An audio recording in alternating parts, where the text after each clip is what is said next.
Bonjour, aujourd'hui je vais vous parler de pourquoi est-ce qu'un interprète peut être très dangereux. Souvent les gens ils me disent, de toute façon moi dans mon boulot bien évidemment je travaille avec la Chine, ou bien alors bien évidemment j'ai des relations familiales ou amicales en Chine, mais lorsque j'y vais je me débrouille avec un petit peu d'anglais, ou bien je fais appel à un interprète. Alors aujourd'hui je vais vous expliquer quelques anecdotes, je vais vous montrer un petit peu des histoires amusantes, des choses que j'ai vécues, des choses que des relations à moi, des amis ont vécues, et qui vont vous prouver que si vous n'apprenez pas le chinois par vous-même et que vous choisissez la solution de facilité qui est de dire moi je vais me débrouiller avec mon anglais et puis voilà, ou bien qui est de dire moi dans la relation business je fais appel à un interprète et puis voilà c'est bon, il s'occupe de tout. Pourquoi est-ce que vous faites une grave erreur? D'ailleurs, si vous êtes dans le business, c'est une des anecdotes.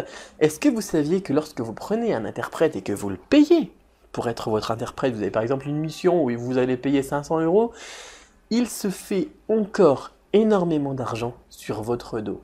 Et il s'en fout parce que vous ne comprenez rien. Par exemple, moi là je reviens je reviens de Canton, où je suis allé visiter des usines de meubles. Et puis, je suis allé, parce que je pouvais en profiter un petit peu, j'y suis allé avec mon épouse qui est chinoise. À chaque magasin, à chaque fois que l'on allait dans un showroom d'une usine, qu'est-ce qu'il nous demandait, le vendeur, qu'est-ce qu'il demandait à mon épouse? La première question, c'était « Combien tu prends ?» Combien tu prends de commission? C'est-à-dire que là, l'étranger qui est derrière toi, il comprend rien. Il t'a payé pour venir jusqu'ici.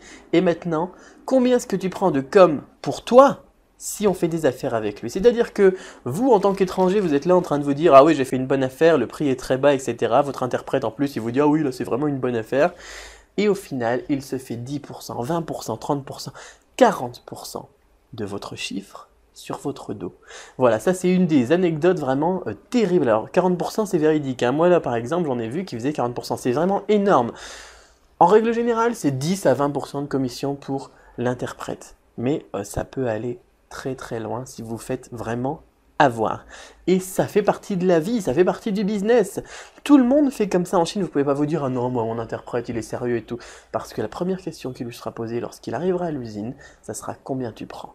Voilà donc une des anecdotes que je vais vous raconter juste après sur pourquoi est-ce que vous devez apprendre le chinois personnellement et qu'est-ce que vous risquez si vous ne le faites pas. Alors bon, ça c'est dans le milieu professionnel, mais on a aussi des anecdotes qui sont vraiment très touchantes, vous allez voir, dans le milieu personnel et dans le milieu familial. Je vous invite à découvrir ça sous la forme d'un MP3. Je vous ai fait une petite conférence, si on peut dire, que j'ai donc enregistrée sur MP3 à télécharger tout de suite, juste en dessous de la vidéo. Donc amusez-vous bien, ça change un petit peu des leçons, des cours de chinois, c'est un petit peu plus culturel aujourd'hui.